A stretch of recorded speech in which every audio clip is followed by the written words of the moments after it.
भगवते वासुदेवाय। बोले जगन्नाथ स्वामी की जय।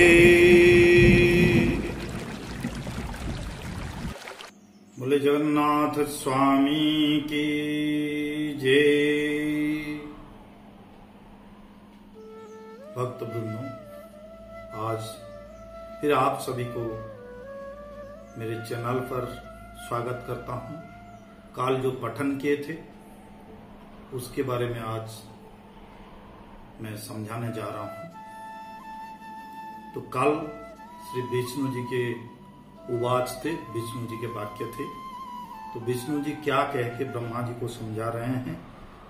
हे चतुर्मुख, हे ब्रह्मा जी, आप जो मेरे पास लेके आए हैं, ये जो आप लेके आए मेरे पास कि कैसे चलो संसार को, इसके बारे में आप जो है घबराना नहीं चाहिए।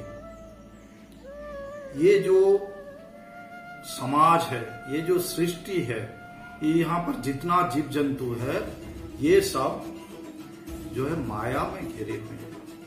सभी लोग माया में घिरे हुए हैं और ये इसमें से बचना मुश्किल है। आप बोल रहे हैं बचाने के लिए, उसमें बचना मुश्किल है।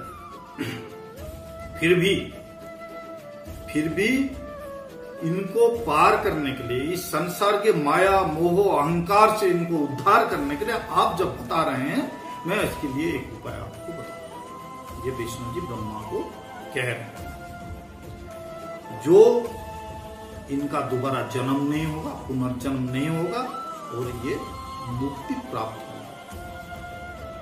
कैसे होंगे आपको मैं समझा रहा हूं। आप और मेरे बीच में कोई भेदभाव नहीं है, क्योंकि एक ओम से ही तीन जो सृष्टि का रचना है। आप और मेरे में कोई भेदभाव नहीं है।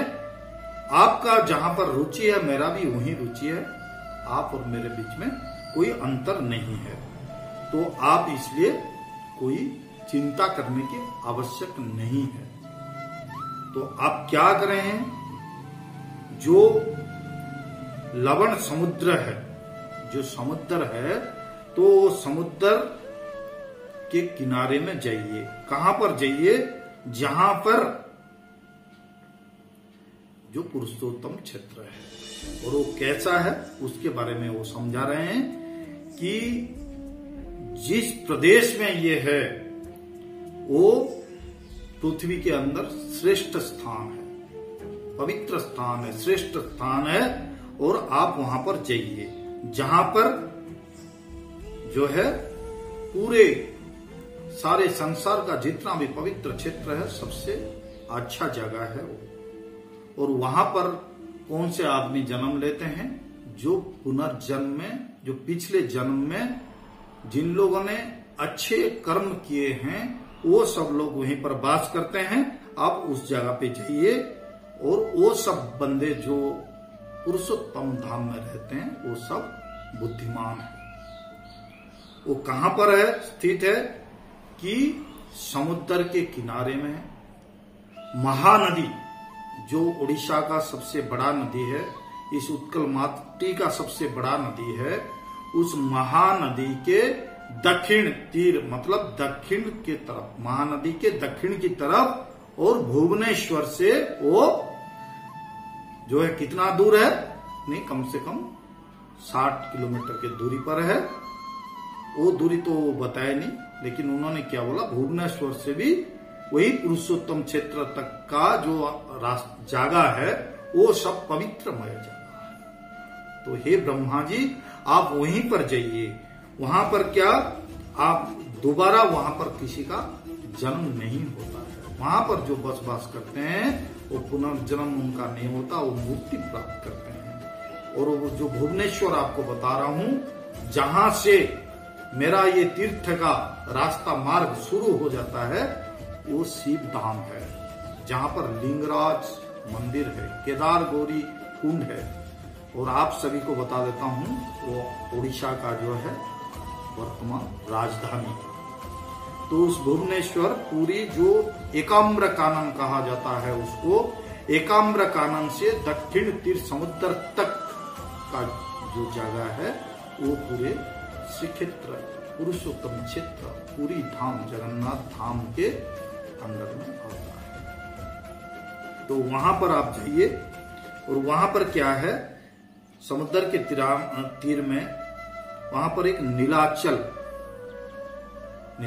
वो पर्वत है, जहां पर मैं हमेशा वास करता हूं। मेरा वास वहां पर हमेशा रहता है और वहां वो जो है गुप्त है, किसी को नहीं पता है, लेकिन वहां पर मैं वास करता हूं। आप वहां पर जाइए। आप वहां क्या करना है, वो पूरा एरिया मेरे माया में जो है ढका हुआ है। पुरुषोत्तम क्षेत्र जो है वो मेरे माया में ढका हुआ है और वहां पर अभी तक कोई गए नहीं।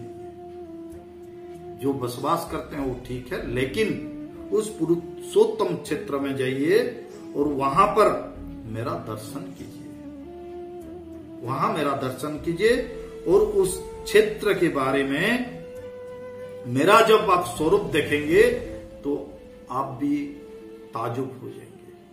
और मेरा उस रूप को जो नील पर्वत के ऊपर मेरा जो मंदिर है, मेरा जो वासस्थान है, उस वासस्थान के अंदर एक कल्प वट है।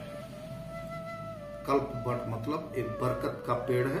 वो कितने साल से, कितने युग से है, अभी तक किसी को नहीं मालूम है। वो कल्प वट में आदमी जो भी दर्शन करने के लिए आते हैं, अपने मनोकामना पूरी करने के लिए वहां पर धागा बांधते हैं। तो विष्णु जी कह रहे हैं वहां पर एक कल्प वट है और वो कल्प वट के साथ ही एक रोहिणी कुंड है। जिस रोहिणी कुंड का जल में जो अपने चर्म नेत्र से, मतलब खाली आंख से मुझे जो दर्शन कर लेता है उसका भी पुनर्जन्म नहीं होता है, उसको मुक्ति प्राप्त हो जाता है। आप इसलिए वहां पर जाइए और जो रोहिणी कुंड के जल को छू लेता है उसको मुक्ति मिल जाता है, उसको कोई पाप नहीं लगता है। जितना भी उसके ऊपर पाप का भार, या जैसे बोलते हैं ना जम दंड बोलते हैं, हमारे जो पुराण शास्त्र में लिखा हुआ है कि मरने के बाद जम नरक ये सब मिलता है, लेकिन रोहिणी कुंड का जल स्पर्श मात्र के ही सब कुछ खत्म हो जाता है। तो हे ब्रह्मा जी, आप वहां पर जाइए और वहां पर जो भी पुरुषोत्तम क्षेत्र में जो भी मुझे ध्यान करता है, मुझे स्मरण करता है, मुझे दर्शन करता है, उसको पुनर्जन्म नहीं होता है, वो सीधा वैकुंठ प्राप्त हो जाता है। तो हे ब्रह्मा जी, आप वहां चलिए और मेरा ये उपदेश है, वहां पर आप जाके मुझे ध्यान कीजिए। और क्या करना है आपको, मेरा जो ये विष्णु जी का मेरा जो अवतार है वहां पर पुरुषोत्तम धाम में, इस अवतार के बारे में आप सभी लोक लचन को समझाना है, स्प्रेड करना है। यानी कि आप जो है सबको इसके बारे में बताना है कि यहाँ पर जो भी आता है, दर्शन करता है इस प्रभु को, उसका पुनर्जन्म नहीं होता है। और मेरे ये सब चीज बारे में आपने जो है लोगों को वहां पर समझाना है।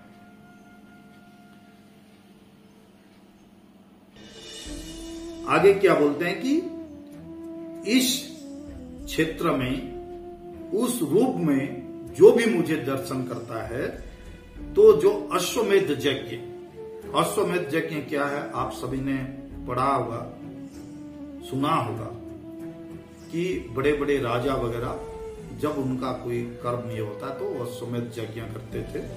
तो अश्वमेध यज्ञ का फल जो है आदमी पुरुषोत्तम धाम में प्रभु श्री जगन्नाथ जी को दर्शन करने के मात्र से अश्वमेध यज्ञ का फल प्राप्ति हो जाता है उसको। और इतना ही कहा है विष्णु ने ब्रह्मा जी को। और ये सब आप हमेशा हर एक कड़ी के साथ जुड़े रहिए। ये सब कौन कह रहे हैं? जैमिनी ऋषि कह रहे हैं मुनिगणों को, ये ध्यान में रखिए। जैमिनी ऋषि जो है मुनि गणों को समझा रहे हैं कि ये सब चीज जो है इतना कहकर प्रभु नारायण जो है अंतर्ध्यान हो गए, अपने वैकुंठ में चले गए। और ये सब स्कंद पुराण के अंदर जो है ये लिखा हुआ है। और व्यासदेव जो है इसको वर्णना किया है, इसको जो है लिखा है। तो आप लोग मेरे बात सुनिए बोल के जैमिनी ऋषि कह रहे हैं। तो आज ये प्रथम अध्याय खत्म हुआ।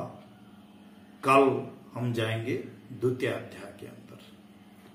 बोले जगन्नाथ स्वामी की जय।